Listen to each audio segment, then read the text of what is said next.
Here's a tree that was overgrafted, a pear tree, and there was a branch here that shot out. This is still the pear, and this is where the graft was, all the way up here. So what I've wanted to do is encourage this one to go.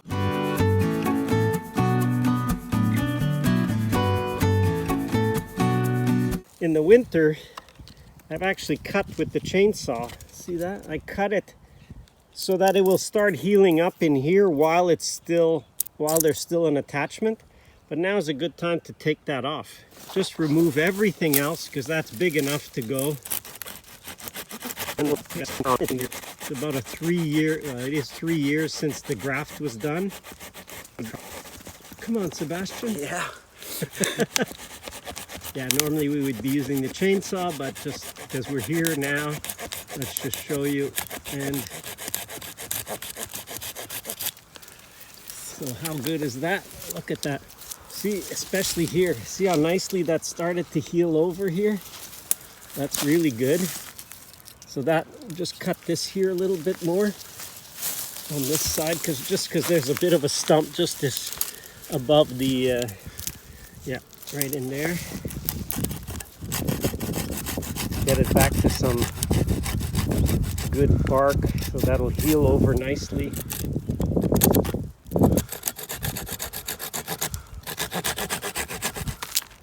There. And this is healthy. That will maybe just, or just to smooth out that so it doesn't hold water. That's the main thing. You don't want to hold water in the cracks. Recutting it, but yes, while we're at it. So then this, yeah, this is the Asian pear. It's a Taylor Asian pear. And that graft was really nice. Look at that. You barely can tell that it was a graft here. So why do we overgraft?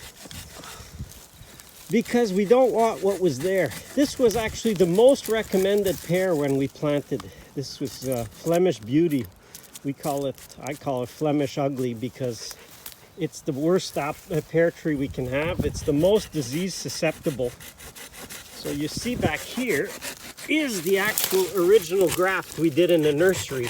So this is down here, we cut off a bunch of rootstock. So that was Pyrus usuriensis, or Usurian pear, which we use as the rootstock. And here was the graft, so that's Flemish Beauty.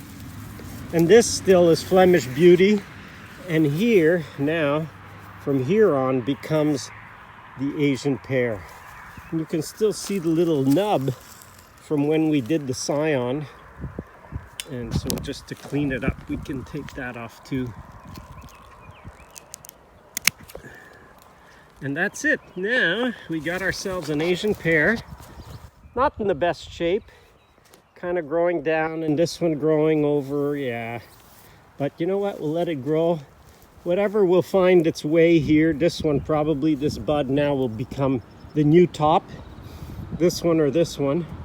And that will be our future tree. Right now, the branches that are bent, you see they're going to horizontal, so they're starting to produce, they're going to produce fruit already this year, 3 years after grafting.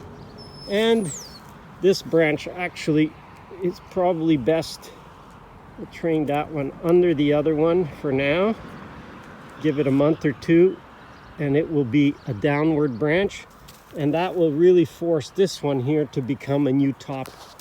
And we'll have an Asian pear on an old Flemish Beauty on the rootstock of Usurian pear. So if you graft, you can get a tree, and if you don't like it, you can change it over. So overgrafting is a great technique. You can do different techniques. This was a simple graft on a smaller branch originally. You could graft in something this big. That would be, if you look up crown graft, you would put 1, 2, 3, not in this one. You would cut it lower and then put 1, 2, 3 grafts around. If you look up crown graft, I'm not going to do any this year, but that would be how you would transform it. Even if you have wild trees in your area, you can overgraft and get something productive. Great way to be a guerrilla grafter. Just so you know, what the results of overgrafting can be. So here is another Asian pear, Taylor Asian pear, and it was overgrafted. That was a crown graft. Not a great healing over. In fact, many of them, the Asian pears, didn't heal over well. But you know what? It's going to produce fruit. Not a lot this year. Did a lot last year.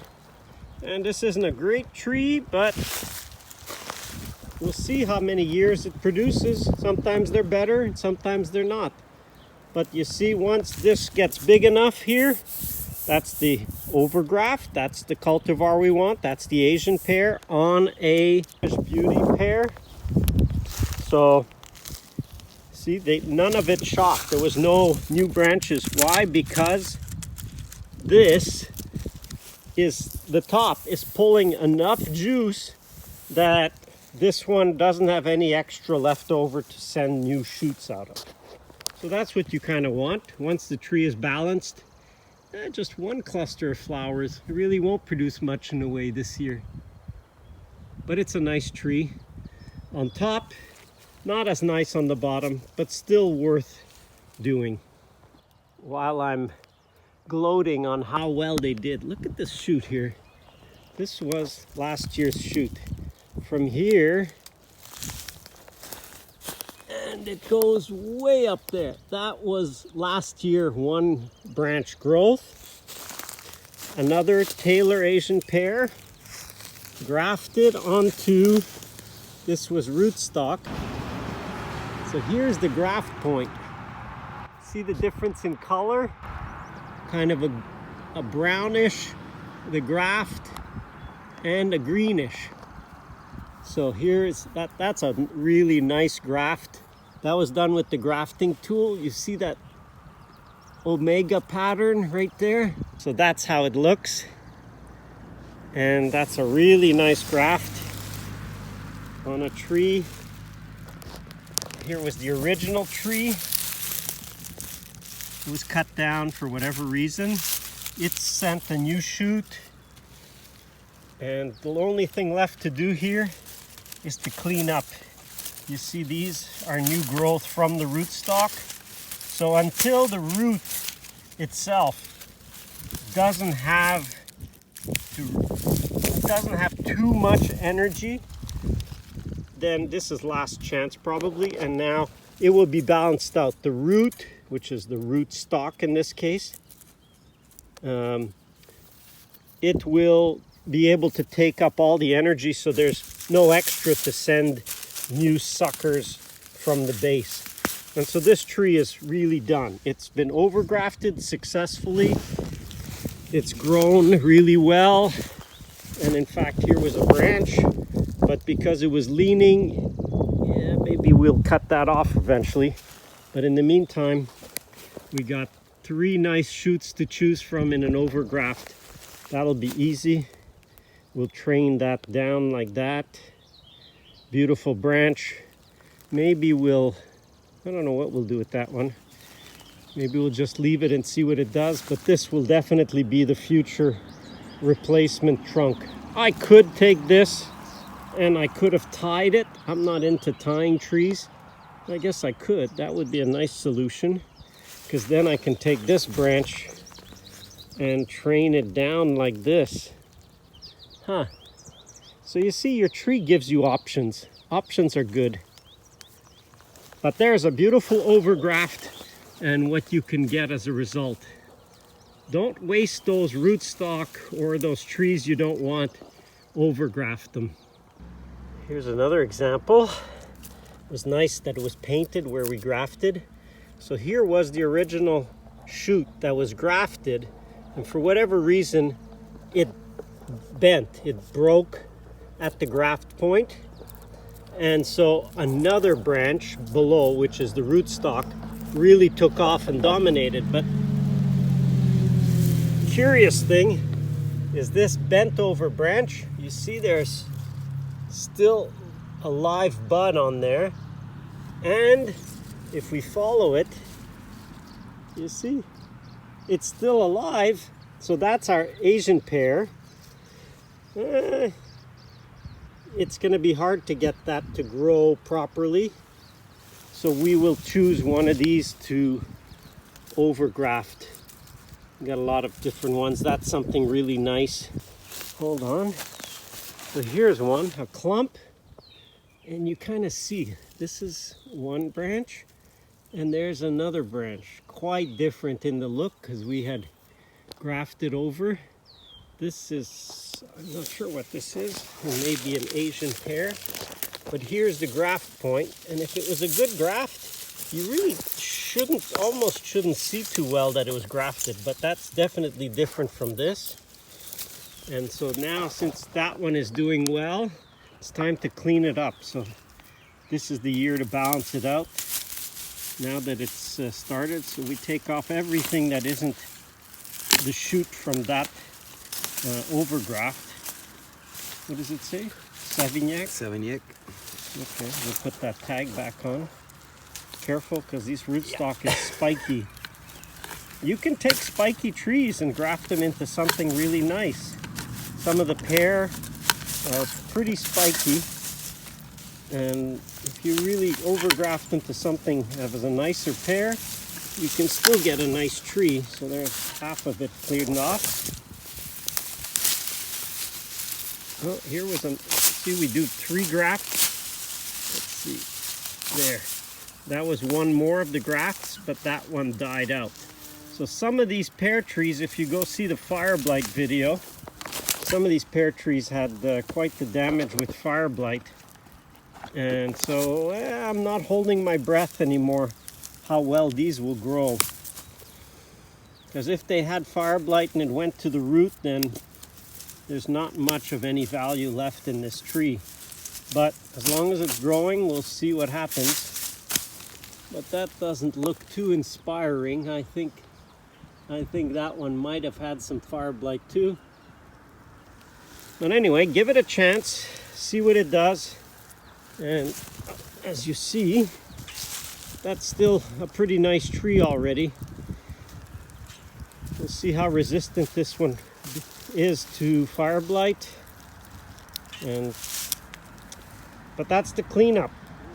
Graft, let it grow, and then clean up. And this year that tree should pull all the juice so that there's very little in the way of rootstock shoots coming up from the base.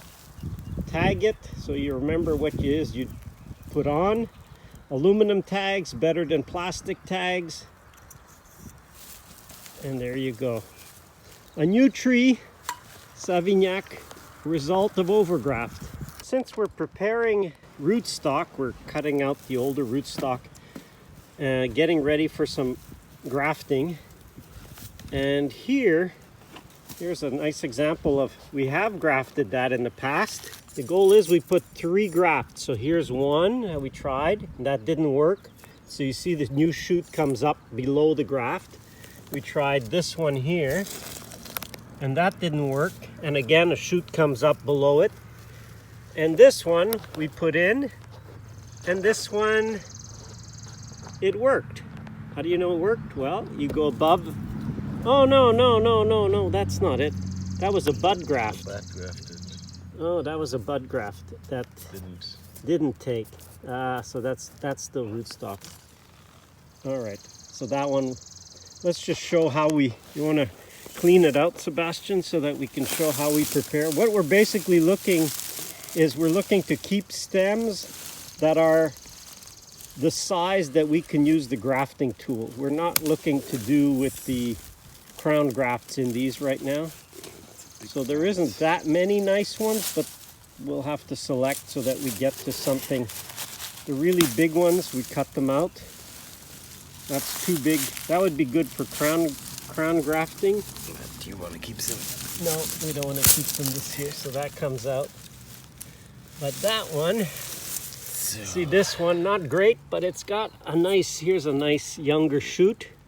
So we can keep that one and take the other parts off. I can try it here too. No. It's an older stem. Okay. So it's just a cleanup. And as well, anything that's down here, so these are really horizontal, that's no good. We're not going to try grafting those. We got the luxury of quite a few stems, oops, so we won't do those. This is too big.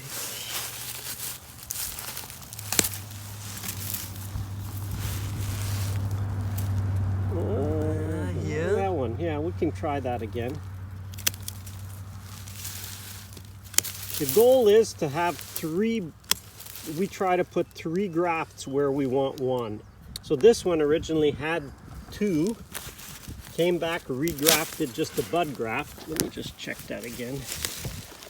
But I don't think, no. Because if you look right in there, you can see the, there, that bud is gone. That was a T bud and it didn't take, so that's gone. And that's too old. We don't want that. So we have 1 stem here. This one is quite good. We'll keep that. And since we'll be doing this one's too crooked. Let's take that out. And that one, nah. We have 2. So we got 2. Usually 3 is ideal, but this case we'll do 2. So that's the step 1, is we identify which rootstock we can regraft or cultivar, but we're not regrafting cultivars, we're just regrafting old rootstock. And so these 2 now we'll put orange flagging, so that tomorrow when we go through the graft, we'll know exactly which tree. So we just look for a flag, and that indicates, oh, there's something we'll need to graft. And so that's pretty well the process of what we're doing today. Selecting, preparing them, and tagging them so that it's much more efficient to go through. I'm about ready to cut these off. So here's an apple. That's a Mac Red, we call it. Crab apple, actually. And here is some rootstock that has been shooting from the base, and that happens quite regularly. So for some of you, if you're interested in grafting, here's what you can do. If you have rootstock that's shooting out from the base, you can dig it up. You see, here we go. If we needed or wanted some more rootstock to put in a nursery, you grow this one, plant it, grow it out 1 season, and then cut it right at the base. Cut it, let it grow as 1 shoot, and then you've got a rootstock that you can graft over. So see this one, I had cut one already. There's a nicer one, very small, but there's a rootstock. There's 2. This one, maybe not. Oh yeah, but that one I'd need a shovel. And there's another nice one. So 3, 4. There's 1 back here.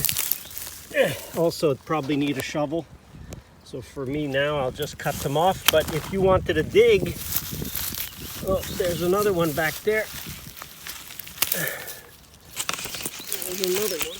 So you get, just cut it off. So you could get 6 rootstock just from digging around the base of an existing apple tree, because this rootstock is coming from the root.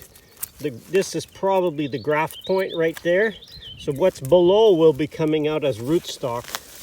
Go see some of the grafting videos to understand better rootstock and scion. But you see, you can, while you're doing this, you can harvest rootstock as well. Go see the grafting video from last spring. And that's the technique we use, except rather than doing it on a bench, which we did last year, this will be right here in the orchard as in the rows.